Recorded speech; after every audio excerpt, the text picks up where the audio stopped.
Selamat berjumpa kembali di channel Arketipum 18. Kali ini kita melanjutkan mengenai pembahasan di sastra anak. Saya masih menggunakan buku referensi dari Burhanur Giantoro. Ini silakan Anda bisa mencari di toko-toko buku terdekat. Saya masuk di fiksi formula. Ini melanjutkan dari pembahasan sebelumnya bahwa fiksi formula di situ terbagi menjadi beberapa bagian. Yang pertama yang sudah saya jelaskan di pertemuan sebelumnya, yakni mengenai cerita misterius dan detektif. Kemudian saya masuk ke cerita romantis. Di cerita-cerita di sekolah dasar, ini saya masuk ke pembelajaran.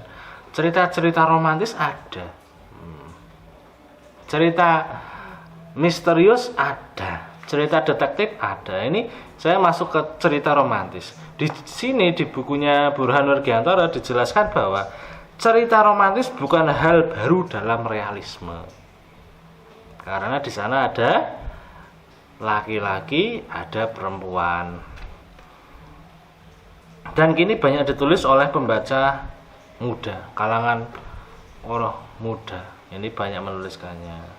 Cerita ini biasanya menampilkan kisah yang berhubungan dengan laki-laki perempuan, dan itu seolah-olah merupakan satu-satunya fokus dalam kehidupan remaja.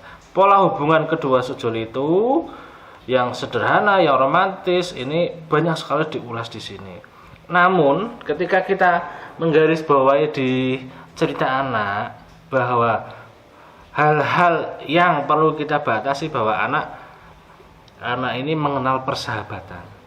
Anak ini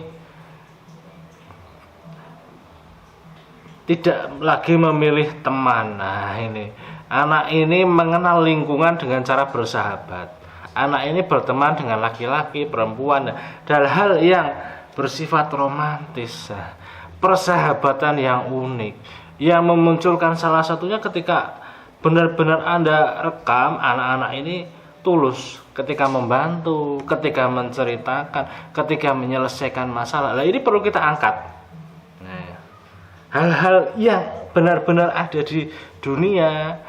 Jika masuk ke cerita romantis di kalangan dewasa, memang dia hubungannya laki-laki, perempuan, kemudian menyelesaikan masalah, salah satunya hubungan tertentu di pekerjaan atau apa, menyesuaikan dengan cerita tersebut. Tapi jika kita lihat di anak, bahwa cerita romantis ini ya dasarnya ya tadi persahabatan, pertemanan. Kita perlu mengangkat hal-hal seperti itu yang nantinya membangun rasa ingin tahunya siswa, sehingga apa yang ada di dalam cerita itu tidak melulu mempermasalahkan percintaan, tidak melulu di situ menjelaskan mengenai asmara, tetapi memang hubungan yang sangat kuat yang di dalamnya di situ merupakan sikap tolong menolong, sikap ingin membantu.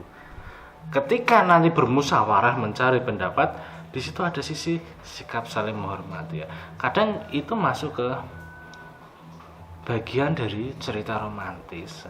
Ini perlu digarisbawahi bahwa di anak perlu dibangun sikap-sikap seperti itu. Munculnya cerita-cerita itu di dalam karya sastra tentunya akan membangun kepekaan anak, nilai-nilai sosial, rasa ingin menghormati, rasa tolong menolong, dan yang lainnya. Ini banyak mengandung unsur-unsur yang di dalamnya penting untuk membangun karakter anak. Nah, ini merupakan bagian dari cerita romantis.